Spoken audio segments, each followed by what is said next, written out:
안녕하세요. 여러분 안녕하십니까? 저는 십계명 회복 선교회를 섬기고 있는 이소자입니다. 바로 옆에 십계명 회복 선교회 교회가 있는데요. 매주 화요일이면 이 자리에서 하나님을 배우는 학교 이런 주제로 저희가 믿는 하나님, 우리 주 예수 그리스도에 관한 복음을 전하고 있습니다. 많은 교회들이 있지만 저희가 이 길거리에 나와서 마이크를 들게 된 것은 교회들이 여러 교파로 나눠져 있고 또 같은 교단이면서도 신학교마다 또 목사들마다 성경을 말하는 그 말들이 일치하지 않고 다르기 때문입니다. 성경을 다르게 말한다는 것이 왜 문제인가? 오른손이 있고 왼손이 있고 서로 다른 것처럼, 또 손발이 서로 다른 것처럼 다를 수가 있습니다. 마음의 뜻과 또 생각을 사람들마다 보는 관점이 있고 또 생각하는 바가 서로 다르기 때문에, 또 느끼는 바가 다르기 때문에 같은 성경이지만 다르게 말할 수는 있습니다. 문제는 서로 정통을 주장하면서 자기와 다르면 비정통이라 하거나 또는 이단이라고 이렇게 정죄한다는 거예요. 그것도 성경을 빙자해서 그 말이 맞으면 다행인데 틀리면요, 교회들이 스스로 재판관 노릇한다는 거 아닙니까? 그래서 저는 목사로서 왜 이 오늘날 교회들이 이렇게 많이 갈려서 서로 다른 말을 하는지, 그것은 분명히 일치하지 않는 어떤 이유 때문이고, 만약에 성경을 잘못 말한다면 하나님의 말씀을 잘못 말한다는 것이니까 이건 보통 심각한 것이 아니게 됩니다. 사실 저는 아주 어려서부터 교회에서 자랐기 때문에, 감리교로 자라서 나중에 장로교 목사가 돼서 이 부분에 대해서 오랫동안 저는 고민을 해왔습니다. 그러다가 제가 신학을 마치고 목사로 활동을 하면서 가톨릭 중세 가톨릭 시대를 종교개혁자들에 의해서 신학 개신교가 수렴이 됐잖아요. 그 대표적인 인물이 마틴 루터고 그리고 칼빈입니다. 두 분 다 가톨릭에서 개혁을 했고요. 그 이후에 감리교를 창시한 웨슬레 형제들이 감리교, 성가교, 구세군 이런 교회를 이제 공동체를 이루게 됐는데, 그 위대한 종교개혁자들이 목숨을 걸고 순교하는 마음으로 종교개혁을 이루었는데, 그 후예들이 과연 개혁자들의 개혁정신을 이어서 오늘 성경을 말하고 전도를 하고 하나님과 그 예수 그리스도 복음을 전하는가? 저는 이 부분에 대해서 굉장히 심각한 의문을 가지고 깊이 살펴보았습니다. 언제부턴가 이런 생각이 들었는데요. 유대인들이 아브라함의 자손을 자처하면서 하나님께서 일찍이 에덴 동산의 아담과 대화하시고 노아와 대화하시고 아브라함, 이삭, 야곱과 대화하시고 약속하시고 그 후손인 이스라엘과 언약을 하셨는데, 모세와 선지자들로 하나님께서 말씀하신 오늘날 말하는 구약 성경입니다. 그 구약 성경을 가지고 이스라엘 백성들이 모세와 선지자들이 전하는 하나님의 말씀을 가지고도 그 말씀을 하신 하나님이 이 세상에 유대 백성, 하나님이 자기 백성으로 유대 땅에 나셨거든요. 그런데 그 유대인들이 그 나사렛에서 자라시고 소위 말하는 성경에서 말하는 나사렛 인자 예수를 하나님의 아들 그리스도이신 걸 모르고 죽였습니다. 이게 뭘 의미하는가? 오늘날 교회들이 수많이 달려서 교리를 세우고 여러 신학으로 예수 그리스도를 말하지만 유대인들이 그런 것처럼 오늘날 교회들이 그렇지 않은가? 네. 사실 이 부분에 대해서 교회들이 심각하게 고민을 해봐야 되거든요. 특히 정통을 주장하는 교회이면 그 정통을 분명히 성경으로 보정을 받고 또 정통으로서 말하기 위해서는 교단이 세운 교리와 신학으로 또 목사들이 공부한 그 공부로 말하는 말들이 성경과 맞는지 정통을 주장하는 교회일수록 이 부분에 대해서는 정리를 해야 됩니다. 그런데 제가 만나본 목사들이나 또 그 교단이 이 부분에 대해서 고민하는 그 교회와 목사들을 한 번도 못 만나봤어요. 과연 내가 말하는 말들이 성경을 말하는 나의 말들이 우리 교회에서 하는 말이 우리 교단에서 세운 교리와 신학이 과연 맞는가? 내 입으로는 정통이라고 자부하면서 과연 정통다운가? 이걸 성경으로 확인해야 되잖아요.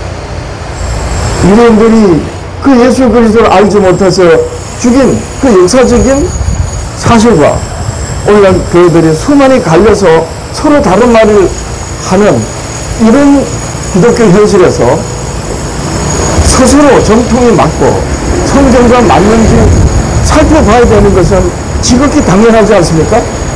그런데 안 살핍니다. 자기들은 무모한 것처럼 그렇게 말합니다. 강대상에서 목사라고 하는 사람들이 하나님의 말씀입니다. 아멘하세요. 이렇게 요구해 가면서 아무 끄리낌 없이 너무나도 진리인 것처럼 그렇게 말을 하는데 왜 교회들이 서로 다른 말을 하느냐는 거예요. 네. 이곳을 지나는 목사님 여러분들 생각해 보십시오. 오늘 유튜브를 비롯해서 카톡, 페이스북 수많은 SNS에 그 정보를 쏟아내는 그런 말들이 들어보면은 일치되는 말이 별로 없습니다. 그래서 저는 하나님을 배우는 학교, 정말 제대로 성경을 살펴서 바르게 말하자. 예수님이 말씀하시고 사도들이 전한 그 말씀에서 어긋나면 안 되지 않습니까? 왜 안 됩니까?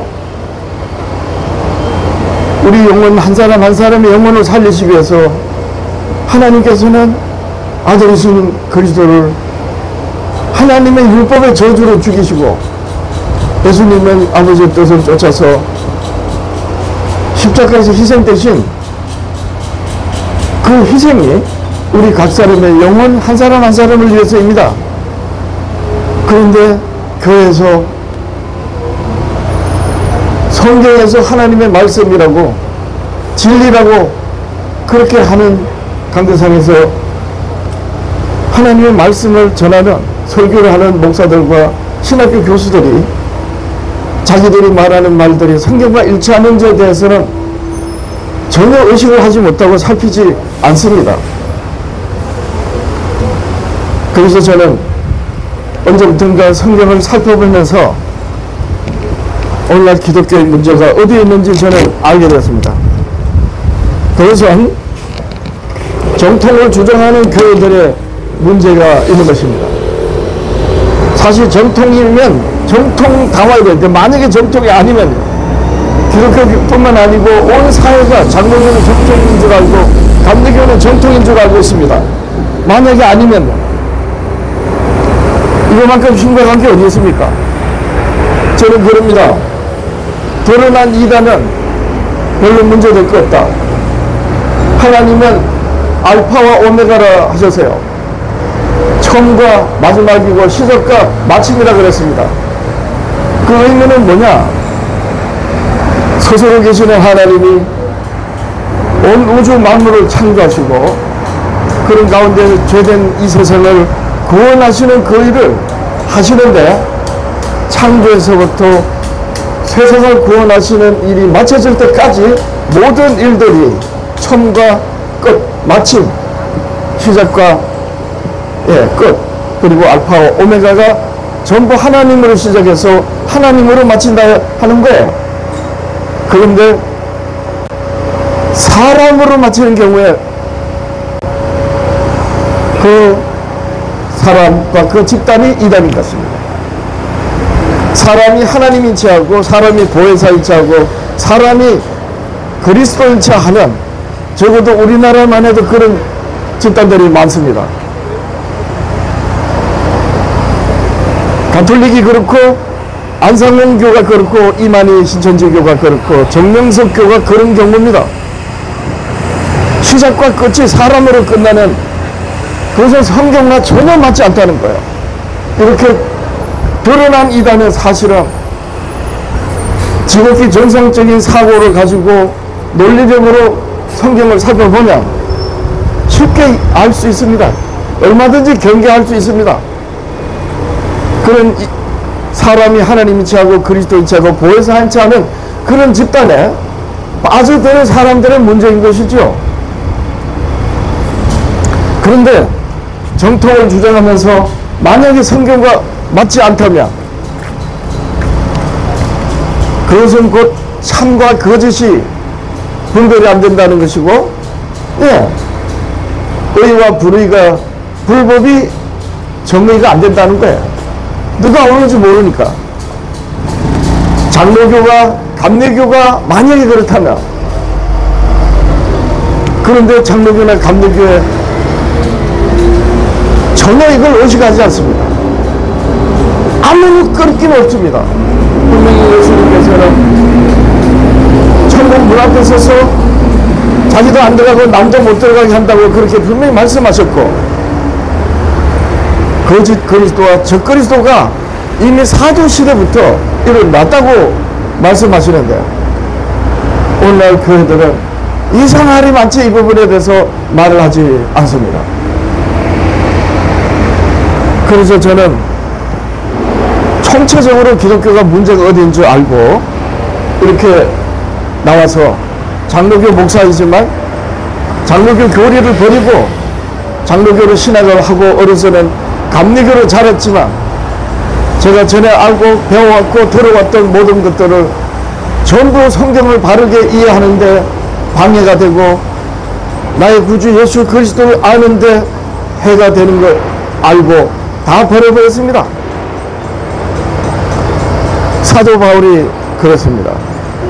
사도 바울은 스스로 말하기를 자기는 교회를 해방하고 핍박하고 폭행한 그런, 그리고 스데반을 죽이는 데 앞장섰던 이 사도 바울이 나중에 성경에서 무엇을 말씀하고 있는지를 알고 난 다음에 자기는 죄인 중에 괴수다 하면서 그동안 배웠던 모든 것들을 예수 그리스도를 아는 데 있어서 해가 되어 배설물로 버렸다 그랬습니다. 사도 바울만이 아닙니다. 율법의 의로는 험이 없다라고 했던 그 사도 바울이 자기는 죄인 중에 괴수라고 했으니, 오늘날 이 시대를 살아가는 목사들이 주의 종이라고 하면서 어떻게 자기 말이 옳다라고 아무 거리낌 없이 말할 수 있습니까? 그것 자체부터가 문제가 아닙니까? 기독교인 여러분들이시여, 여러분들의 영혼을 사람들에게 맡기지 마십시오. 성경을 상고해서 목사들이나 또는 돈이 있다고 하는 사람들의 말이 성경과 맞는지 그 사실을 살피는 것은 본인 몫입니다. 그래서 저는 장로교 교리를 버리고 신앙을 개혁하고, 그리고 장로교나 감리교에서 일요일날 하나님께 예배하는 그 예배도 버려버리고, 저는 성경대로 안식일에 하나님께 예배를 드립니다. 오늘날 교회는 토요일 안식일에 예배를 드리면 그것 하나 가지고 이단이라고 합니다. 하나님의 율법을 지키면 율법주의자라고 매도합니다. 여러분들이 생각해 보십시오. 어느 나라든 법이 없으면 그 나라가 존재할 수 없죠. 이것은 영적으로 하나님의 나라도 마찬가지인 것입니다. 이스라엘이 예수 그리스도를 죽이고 그 전에 이스라엘 백성들이 수없이 하나님을 배도한 것은 결국에 하나님의 율법을 버려서입니다. 저는 이 사실을 알고 난 다음에 율법 폐기론을 주장하는 장로교에서 저는 나온 것입니다. 여기서 잠깐 제가 오늘 교회에서 일요일에 예배하는 것과 하나님의 계명을 따라서 안식일에 예배하는 것이 어떻게 다른지 안식일의 관점에서 제가 말씀을 드리겠습니다. 일요일을 주일이라고 하는 것은 역사적으로 그 뿌리가 가톨릭에 있습니다. 가톨릭이 성경을 변개하고 또 성경에서 하나님이 일찍이 다니엘 선지자로 하나님의 계명을 변개하는 그런 배도가 있을 거라고 미리 말씀하셨습니다. 예수님이 이 땅에 성육신 하시기 수백 년 전에 이스라엘 유대 민족이 바빌론에 망하고 포로로 잡혀갔을 때에 다니엘 선지자로 이제 교회가 세워지면 교회가 하나님의 때와 법을 변개하리라는 예언을 했고 하나님이 선지자로 예언하신 말씀대로 교회는 하나님의 계명을 변개하여 스스로 계명을 세웠습니다. 로마 가톨릭입니다. 저는 로마 가톨릭을 비난하려고 이렇게 말하는 것이 아닙니다. 성경에 있는 내용 사실을 그대로 말하는 거예요. 그런데 마틴 루터를 비롯한 종교 개혁자들로 가톨릭에서 신학을 개혁한 개신교가 역사적으로 어떻게 교회가 하나님의 계명을 변개했는지 그리고 스스로 계명을 세운 이 사실을 살피지 않는 것입니다. 그리고는 예수님께서 십자가에 희생되시고 부활하셨다는 그 부활을 기념해서 일요일을 예배합니다. 사실 예수님께서 십자가에 희생되시기 전날 밤에 천만찬을 하실 때 그때 사도들에게 자기를 기념하라고 했습니다. 예수 그리스도 자기를 기념하라고 하신 거예요. 부활하면 나를 기념하라는 것이 아니고. 그런데 여러분 잘 생각해 보십시오. 예수님이 성만찬 하시면서 자기를 기념하라 하신 것은 희생되는 자기를 기념하라 했던 거예요. 너희들 때문에 이 세상 죄 때문에 자기가 십자가에 희생이 된다는 그 십자가에 희생되시는 예수님을 기념하라고 하셨던 것입니다. 부활한 나를 기념하라는 말씀은 성경 어디에도 없습니다. 여러분 여기 보면은 소책자의 표지가 보이는데 로마의 도전이라고 하는 조그마한 손바닥보다 조금 더 큰 책이 있습니다. 이 책은 책 제목이 로마의 도전인데 미국에서 지금부터 140여 년 전에 미국의 시카고에 박람회가 있을 때 일요일에도 박람회를 할 것이냐 말 것이냐는 이 논쟁 때문에 일요일이 주일이라고 거룩한 날이라고 상업을 하는 그런 일을 하면 안 된다 이렇게 장로교에서 반대를 했습니다.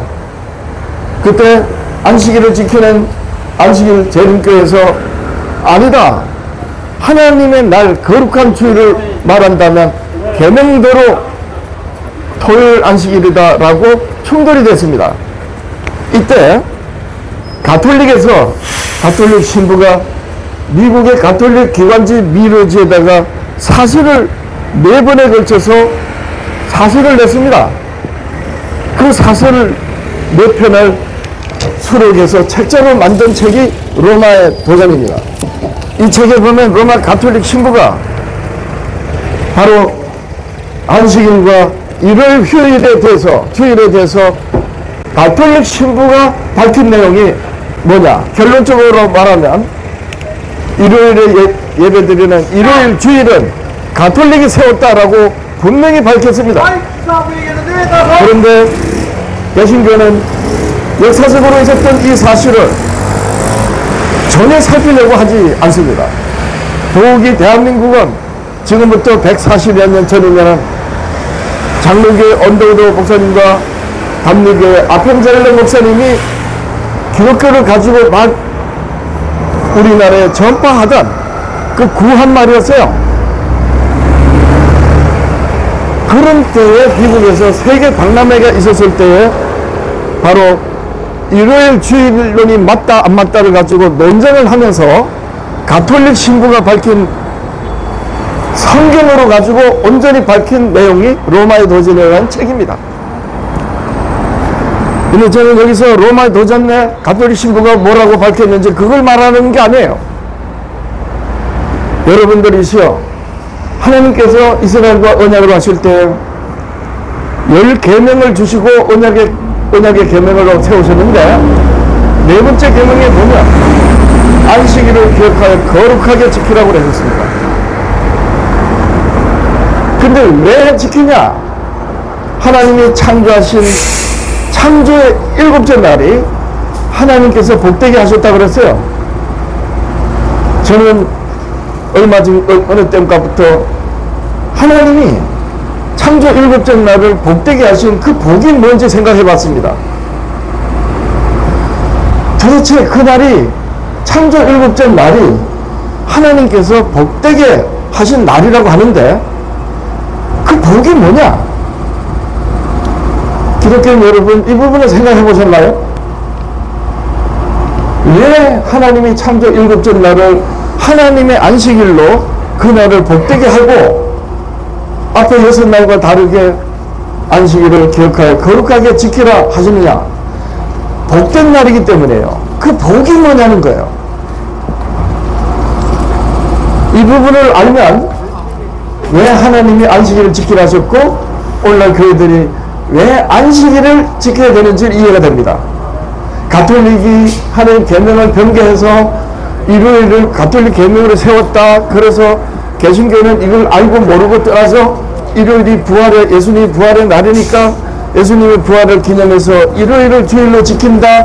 뭐 이런 거 다 떠나서 알고 봤더니 그런 게 논쟁의 대상이 아니에요. 진짜 안식일을 지키라고 하신 그 의미를 알면 일요일이 맞다 아니다 안식일이 맞다 이 논쟁 자체가 안 된단 말이에요. 왜 그런가? 복이 뭔지 알면 돼요. 하나님께서 6 동안 이것저것 만들고 7째 날은 복되게 하셨다고 그랬어요. 창조 7째 날에 복이 뭔지 이해하면 여러분들이시여 왜 안식일을 지켜야 되는지 분명히 이해가 됩니다.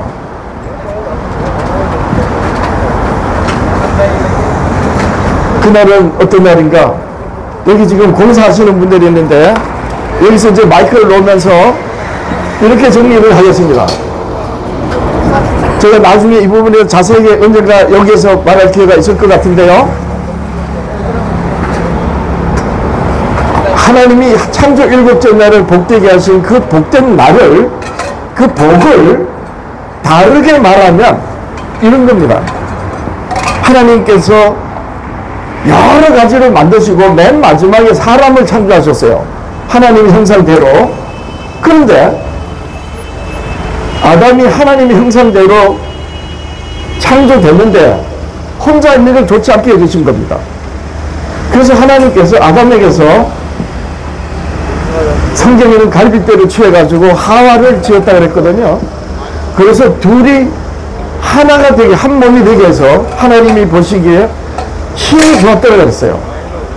6날 동안에 첫날부터 이스라 하시면서 좋았더라 하셔놓고 맨 마지막에 아담을 지으시고는 좋지 않게 여기셨다가 하와를 창조하셔서 같이 있게 하셔서 보시니 힘이 좋았더라 했어요. 이렇게 해서 둘이 7째 날에 가정을 이루게 하신 겁니다.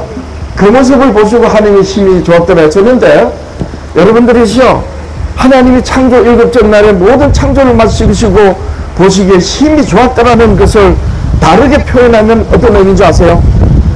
하나님의 영광이 충만한 날이라는 거예요. 하나님이 천지를 창조하신 모든 그 창조의 영광이 일곱째 날에 하나님이 보시기에 힘이 좋았더라 그러시면서 마침내 여섯째 날에 모든 걸 그렇게 창조하시고 일곱째 날에 그렇게 힘이 좋아하신 것은 하나님의 창조의 영광이 충만히 나타났기 때문입니다. 그래서 그 날을 지키는 거예요. 이것은 일요일이고 뭐고 다른 또 하나님의 율법이고 뭐 계명이고 이런 상관없는 거예요. 알고 보면 하나님의 창조의 영광이 충만히 나타난 날이 언제다? 창조 일곱째 날입니다. 그래서 하나님께서 그 날을 복되게 하셨고 하나님 형상으로 지원받은 사람을 그 날에 가정을 이루고 성경적으로 말하면 에덴의 교회, 오늘날 예수 그리스도로 세워지는 교회 모형이요 모델인 에덴 동산의 교회를 창조 일곱째 날에 마침내 완성하시면서 하나님의 창조의 영광이 충만히 드러났던 거예요. 이리하여 그날을 나중에 아브라함과 그리고 이삭, 야곱, 이스라엘 하나님의 백성이 예수 그리스도로 이 땅에 세상을 구원하여 오시기 위해서 하나님이 이스라엘 백성들을 자기 백성으로 삼으시고 언약을 하실 때 바로 이 창조 일곱째 날의 영광을 알고 그날의 영광을 지키도록 하신 것입니다. 여러분 오늘 여기까지 하겠습니다. 지금 여기 보니까 도로에서 공사하시는 분들이 있는데 날도 오중충하고 하는데 제가 오늘 여기서 마쳐야 되겠습니다. 잠깐 제가 안식일이라는 의미를 말씀드렸는데 나중에 자세하게 이 날이 얼마나 거룩한 날이고 하나님의 영광이 충만한 날인지 왜 지키려고 하는지 법적인 의미가 아니고 창조적인 입장에서 다시 한번 말씀을 나눌 기회가 여러분들한테 같이 이 안식일에 대한 의미를 새기는 그런 시간을 갖도록 하겠습니다. 여러분 고맙습니다. 감사합니다.